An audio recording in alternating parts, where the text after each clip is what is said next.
Hey guys, welcome back to Chapter in Ash. I want to start this video out with a bit of a warning for you all out there. It's not a horror book warning. It's not a trigger warning per se. It's more of a philosophical warning about the 5 books that I'm about to share with you guys today. So some of the books on this list are not meant to scare you. They're meant to dissolve you mentally, right? They don't make you afraid of monsters. They make you afraid of your own mind, of infinity, of consciousness, of the idea that reality might not care that you exist. These are not fun horror books. They're not cozy horror books. They're not even the most entertaining horror books that I've shared on this channel. These are psychological mind Fs, the kind of book that make you stare at the wall after you finish them and quietly rethink your entire relationship with existence. Every book on this list has a cult following. Every book on this list has permanently broken at least some of its readers. And every book on this list asks a version of the same question.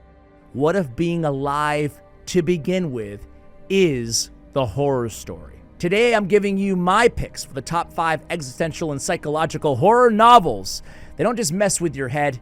They mess with your reality, your sense of being, your sense of identity. So with that out of the way, let's go ahead and jump into the list. Coming at number 5 is I Have No Mouth and I Must Scream.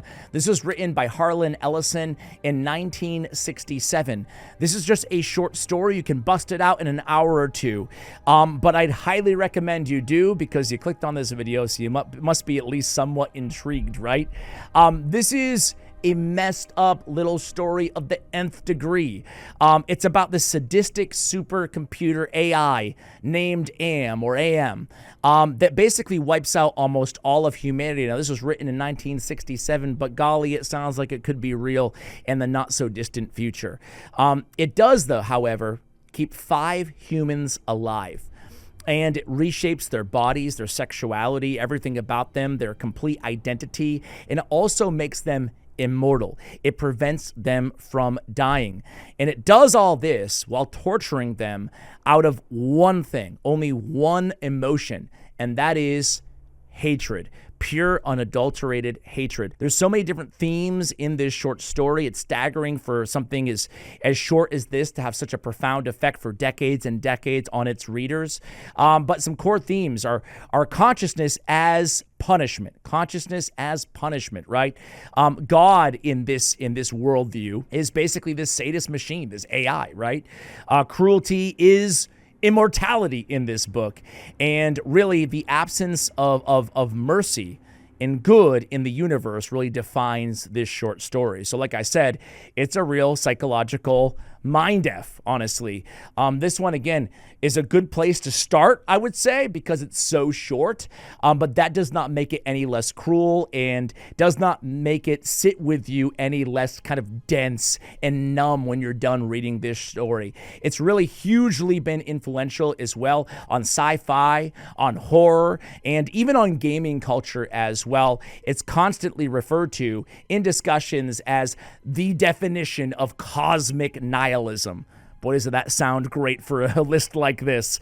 That's number 5 on the list. Let's go into number 4. Number 4 is going to be Annihilation, written by Jeff Vandermeer, and this was published in 2014, so a bit of a newer entry comparatively so far on the list. This is about a team of scientists, right, that enter this quarantine zone somewhere in America called Area X, okay, where the laws of nature basically seem to appear to be all wrong. So much crazy stuff going on in this Area X. And this team of scientists, they don't even have names, right? They have professions basically in this novel. And it's there's all this mysterious stuff going on. And this book kind of spoon feeds you little tiny clues, which almost makes you want to race through this book as you're reading it, because you just want to understand more almost the entire time that you're reading this bad boy, right? Now, this is like I believe the 13th expedition to this Area X, and horrible, awful things have happened to those who have gone there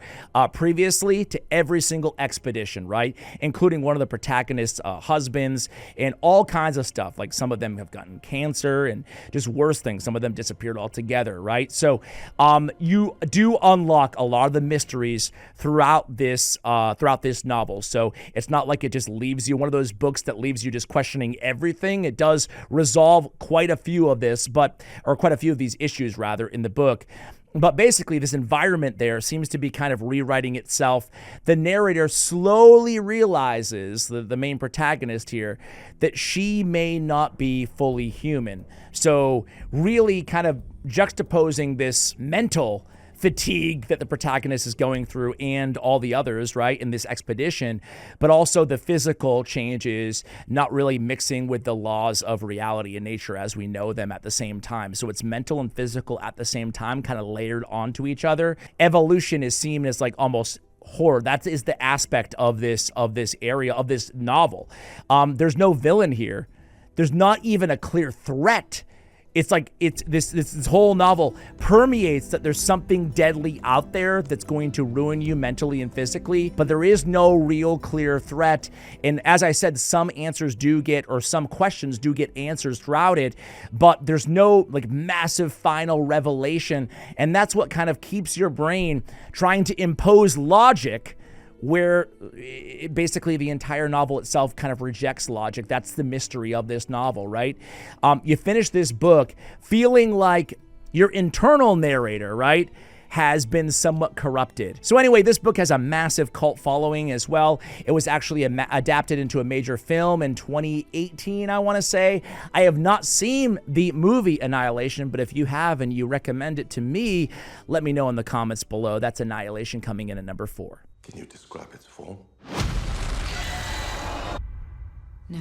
Coming in at number 3 is House of Leaves by Mark Danielewski.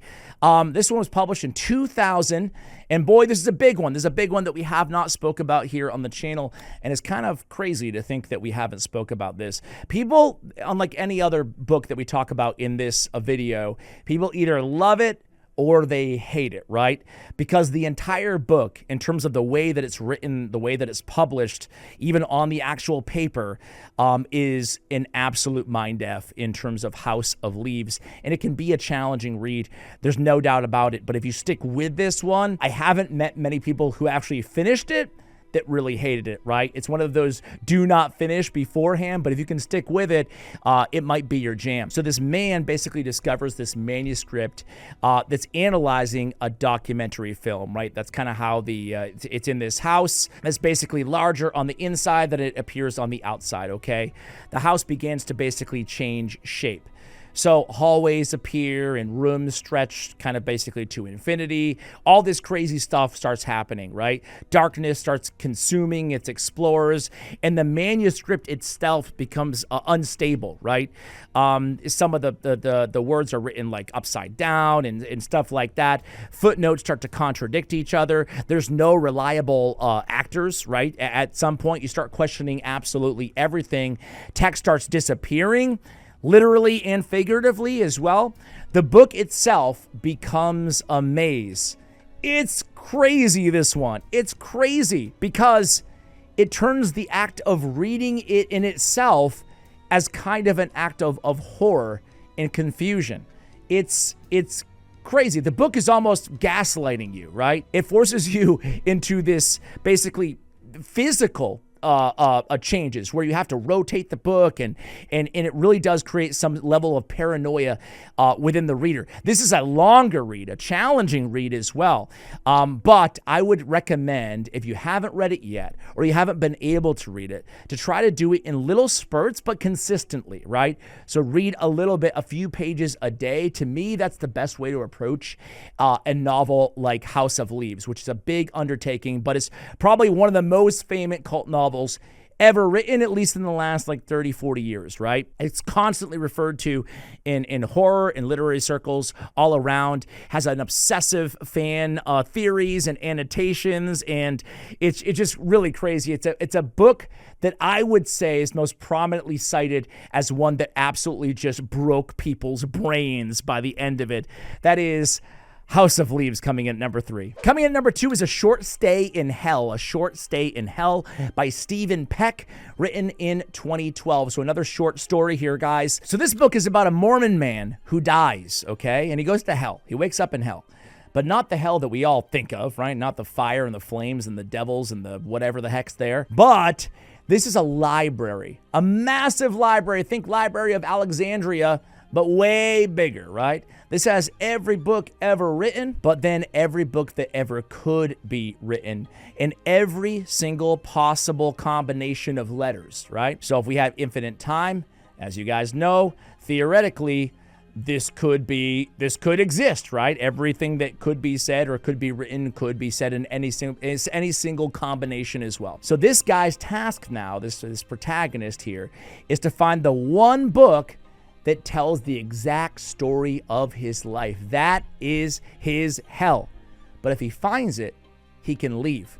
So this is dealing with, as I said, infinity, but infinity as torture, the collapse of all meaning under endless time. If time didn't exist, how would that change meaning? How would that change your life's meaning? Faith versus reality is also encountered and confronted rather inside this book. Identity as almost a statistical noise, right? I guess ultimately you could probably boil everything down that exists today in some sort of a binary code, even at the cellular level, right? And the horror of eternal consciousness, right? This is what this book confronts. It's really weaponizing math, infinity, and identity in a very unique way that honestly, it starts to, your brain starts to slowly realize that the task isn't just hard, it's functionally impossible, but it reframes this concept of hell in this story as boredom and despair and hopelessness, right? Real horror is not just the pain, it's the endless existence. And again, borrowing from that nihilism that we spoke about in some of these other stories, this existence without meaning really permeates through the entirety of this story. This one, honestly, is considered a modern cult classic of existential horror. And I love existential horror. Obviously, I'm making this video, so check it out, guys. It's a short read, a short stay in hell. Coming at number 1 is Solaris. Solaris, written in 1961 by Stanisław Lem. Now, I saw this movie before I read the book. Typically, I don't advise doing that. Frankly, when I saw the movie, I didn't even realize it was a book. But nowadays, man, you just got to go to the bookstore, right? And you're like, oh, yeah, that's a movie. I've seen that movie. I feel like just like every movie is a book at some point. It can be tricky. So this is about a psychologist, George Clooney, in the movie, right?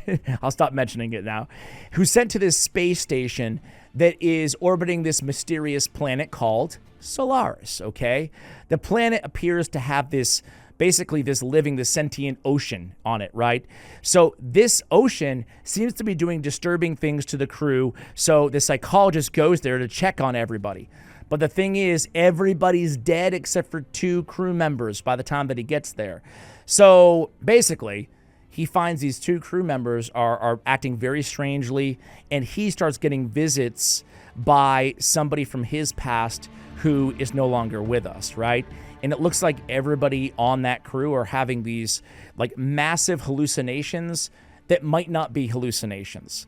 These real vivid experiences from people who have died in their past or other key figures. And again, it's bizarre stuff's going on, and everybody's going through this massive kind of psychosis, right? The planet itself, it never explains itself. It never communicates to the humans in any way. And it really never clarifies if this is conscious, that the ocean or whatever, the water, if it's malicious, if it's indifferent, you just don't know. But instead, you're sucked into the minds of not just the main protagonist, but really all the crew members, and reality starts to distort itself. This is interesting because, and the reason I put it at number 1 is it touches on so many different themes, right? It's obviously horror, but it's not what Solaris does. It's what it reveals about these humans themselves, right? It forces these humans, these characters in the novel, but even yourself to a certain extent, to confront the fact that they cannot just understand anything that's truly alien. And what is alien, you know? How much can you really understand, or how much have you been told just to go along with our explanations of reality that we're comfortable with right now, knowing those would very likely change in 100 or 200 years, right? The planet might not even be communicating at all. It might be simply reflecting human trauma back to them, right? the limits of human understanding are at its core here, and that's what makes it so existentially frightening. The illusion of objectivity in science is all thrown out the window, right? Grief and unresolved guilt through these experiences, these hallucinations, these visits from loved ones that the crew experiences, right? Consciousness, is it a mirror? Is it a tool? And really a lot of the terror of potential and consequences of meeting alien life, right? Like, we think about aliens and we just generally think of them, we put them in a box that's comfortable for our mind. This is different. This is an ocean or water, right? We don't even know if it's an ocean. A body of water on this planet. And the psychological impact is just horrific, right? All right, guys, that's Solaris #1. Hope you enjoyed my list, guys. Let me know if you plan on checking out any of these books in the comments below. And hey, if you have any recommendations, I've been thinking about maybe making a video on just one book and really diving into why it really hit me so hard or why I'd recommend it to you guys. Let me know if you'd like to see that in the future here. And in the meantime, thanks for watching. And as always, take care, guys.